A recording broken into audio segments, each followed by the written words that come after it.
Aloha gang, it's Kelly Boy Dilima and you're listening to Aloha in the Making.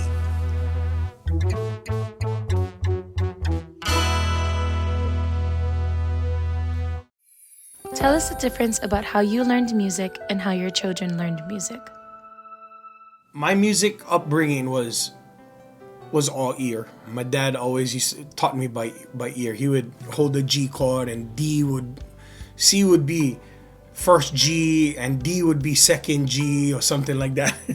So basically it was the G chord, first G, second G, which was C and D, I think. Anyway, that's how I learned, just by ear, and at this point my kids was all growing up and I said to myself, you know what? Shoot, I like these kids, read music. I like them, learn. I like, as one parent, you always like your kids, one more notch up from what you came out of. You know what I mean? So it's like, okay, I'm going to put them in piano lessons. So Kapena Boy, I started them at 5. Kalena Ku started at 5. Lilo started at 5. And they all took lessons all the way until they was 18, 19 years old, I would say, or until Kapena went to college and stuff. There was, but I remember those early years, Kapena had to have been, oh man, I don't know, like 5 years old, 6 years old, where I would call him up on stage and he would do this little dance everywhere we went, like Ho'olauleas, the kind of like Bayfest, Kaniwa. I got like videos. I don't know where the videos are, but it was like, he was the cutest, bro. And I remember, times was a little bit hard, and there was one time that he was dancing on on the stage in Waikiki, and I don't know why we was going. I think at that point we had some tax problems, you know what I mean, musicians, and taxes and not paying taxes, and we was not exempt from that, and I owed a lot of money, and I had gotten into tax problems, and I owed, so much, and it was kind of tight, we had a mortgage, and we was, that was like when crunch time, in our lives for a long season over there. And anyway, Kapena was dancing in Waikiki that night, and I called him up to do his jig, and I don't know, he would get up and do masese and do his little dance, and people would go crazy, and people would start throwing money up on stage. And I remember that night we made he made like $80, and we was driving home, and my wife looked at me, and then she looked at Kapena. She goes, Kapena, and he goes, yes, mom, and he goes, can we use this money for groceries?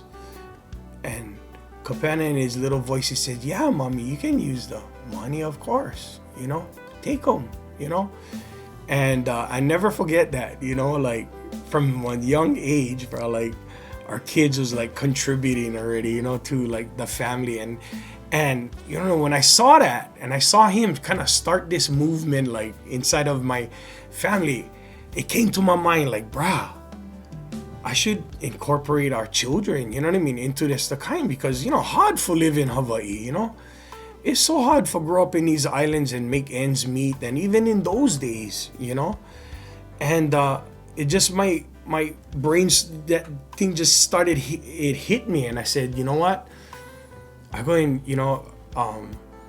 to put them in music, and I'm going to start developing them and start at an early age, like I said, 5 years old, they started piano, but at about 6, 7, 8 years old, Kapena was playing already, and I would take him to gigs while Lilo and Kalena stay home with my wife, and he was just playing, honest guys, he was playing the strings like on the piano. That's all he would play, like one finger kind, the kind, and I would yell to him D and then C, and he would play the string, and that's how he started, and I remember Tiva and Timo kind of giving me looks like, bruh, this is not amateur hour, why you bringing your kid? And I would take Kapena everywhere, you guys, bro. I'd be rolling his keyboard rig into Ho'olauleas. The guy cannot even carry the keyboard up on stage, so I'll be loading things in, and I'll be helping him, and I would take him everywhere. My wife goes, "Do you have to take him?" I says, "You know what, honey? Yeah, I have to, I just want him." And, as the years went by and the months and the years, and he just started getting better. And then he started playing with me. He started playing bass with me at the Royal Hawaiian at 11 years old. And I remember my manager, Ken Thompson, yelling at me, "You cannot take one kid to the Royal Hawaiian Hotel. Gotta be laws against that." And I told him, "KT, it's fine. It's gonna be fine." And basically that was our training grounds for my children, was the hotels, And so Kapena started playing with me, and it was great. And then on the weekends, he would play keyboards with us, with Tiva and Timo, the original Kapena. And we would go all over, and the outer islands and stuff, of course, I couldn't take him. But anything that was happening on Oahu, man, he was at every single show. And I remember it had to be Kalena or Lilo. I wasn't sure which one of the kids. I think it had to have been Kalena. And she was like, "Daddy, when can I make money?" And truth be told, when we played at the hotels, none of the kids got paid. Because I developed these kids, and this, they were playing in Waikiki with me. We had mortgage, we had bills, we had kaukau that we had to buy, the mea ai and all this kind, and we couldn't. So I would tell the kids, "Hey, if you guys get tips, the tips will be yours, but when we get the paycheck, everything gonna go, even my money, okay, kids, gonna go to mom so we can pay the mortgage." And these kids, they worked from 11 years old. And our motivation was not for popularity. Our motivation back in those days was not to win Nahoku Hano Hano awards, or to be played on the radio, or to be, any of that kind of stuff. Our motivation was necessity, to live, to be able to pay, our mortgage, and to, provide for our family. And that was our only intention and motivation. And, bless the good Lord, we did go on to win Hokus and get notoriety and stuff like that. But really, that was never our intentions. Our intentions was never to be this popular group. It was just to make a living, to live. And so each kid, saw, Kalena saw what Kapena was doing, and she said, "Daddy, can I come and make money like brother?" Because Pena would make his tips, and they would still do, really, because they was kids. Was the best, People would throw extra tips, It's like, "Oh, cute, this kid, and he can actually play the bass. Wow, okay, we're gonna give some." So they would make good money making tips. And then Kalena, and then I remember running into some problems with my manager, and because the Royal, they would hire us as a duo, but I was bringing in a trio, so it'd be Kalena, Kapena, and me. And they never liked that, and my manager didn't like that too, because if you getting paid as one duo, you'll never get money for one trio, because you already got the trio for free. You know what I mean? You know how that goes, right? Like, they cannot ask for more money. You already got bringing in the trio. Anyway, that wasn't the objective. Our objective was that was like training grounds for the kids, so that they would learn their. And for the first year, Kalena started with us too at 11 years old. And remember that word necessity now, because it comes up again, you know what I mean, many times in our lives and our careers. But Kalena, I remember her starting with us, and we couldn't even plug the ukulele in because she wasn't playing the right chords. So the configuration would be Kapena on bass, me on guitar, Kalena on ukulele, but not plugged in, because she wasn't playing she was like, jingle, jingle, she don't know what the heck, Anyway, after 1 year, when she was 12, she was playing the right chords. It was miraculous, guys. It was crazy. It was about 6 months. Yeah, it was about 6 months after 9/11. And we were just getting our jobs back. I remember I had one gig that day. We were doing Maili. We were going down to Maili. It was a sunset on the beach where they used to show those big programs down on the beach. And I had that gig that night. It was a Sunday. But here's my wife at church. You know what I mean? Feeling like she's gonna throw up. And I looked at her and she said, "I just want to go home." I said, "Do you want me to take you to Straub?" And she said, "No, I just like go home and lie down." So I remember taking her home and telling her, "Okay, lie down," and I gave her aspirin. And that's when she threw up. And it's good that she threw up, because aspirin kind of thins the blood, right?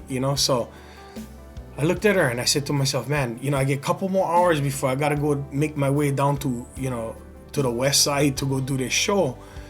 And something inside of my heart, man, which is God for sure, tells me, bro, you better go take her to the hospital. You better go take her. And here in Kaneohe, it's only like on satellite, it's like not like the main hospital, So I drove her straight to Straub, and I took her in and I said, I don't know what's going on with my wife, but she get headaches she was out of it, man. Anyway, she went in. They put her under one CAT scan, and they find out that she has a brain aneurysm and blood is leaking on her brain. And if any of you know what an aneurysm is, luckily and I didn't know this at that time, but later on, after the weeks had happened and I found out what a brain aneurysm was, and I found out that only 5% of people make it, And anyway, she was having a brain aneurysm, and I didn't know how extreme it was. But my wife worked for Straub, and she was a medical transcriptionist, and she's typed up these reports before for doctors of people that they get an aneurysm and they don't make it. Luckily, 5% of people make it, and the ones that do, they get memory loss and they have all these different problems. So here I am, I gotta go to this gig, and I call my manager and I tell him, you know what, I just found out that my wife has an aneurysm, and they're prepping doctors to go into emergency surgery for her to go repair her brain. And I said, I don't know what to do. I don't think I can make the gig. And this was, like I said, my first gig back, one paying gig, and everybody was kind of, and he said, you know what, don't even worry about it. You take care of your wife, my manager said. And I sat there, and I remember going up to her, and it was a funny thing because, God told me that I have to let her know what she's going through. The doctors was all hush hush, but I whispered in her ear and I said, honey, you have what they call a brain aneurysm. And she looked at me and she just nodded and she shook her head. And I remember her account later on telling me later, she told me, thank you for telling me that, because I knew what to pray for. I knew. As soon as I told her that, she closed her eyes, she started praying. She said, God, where are you? I need you to pull me through. And you know what, guys? My wife went through the brain surgery, cut her head down, from the top to her ear, went through that. And 3 weeks she was in ICU. Her head was swollen, and the doctors gave me 50-50 chance for her to live. And I thought, man, here I am again, down another valley. You know what I mean? All kinds of stuff come back, yeah? The old man start coming back, like you go back to the old, you know what I mean? It's like, you just feel like woe is you, and you think to yourself, wow, what is, what is all of this? Living this good life, and you all kinds of stuff go through your head. That's when you really gotta keep it together. As I look back on my life, I'm so glad that I kept my faith and I kept it together, and I never went back wine high and go get high and go see my family and go down that road again, And I remember all these kind of things was going through my head. Well, long story short, my wife made it through the brain aneurysm, and it was really a miracle that happened to her. As I picked her up from the hospital that day, I remember bringing her home and being so thankful that she was coming home.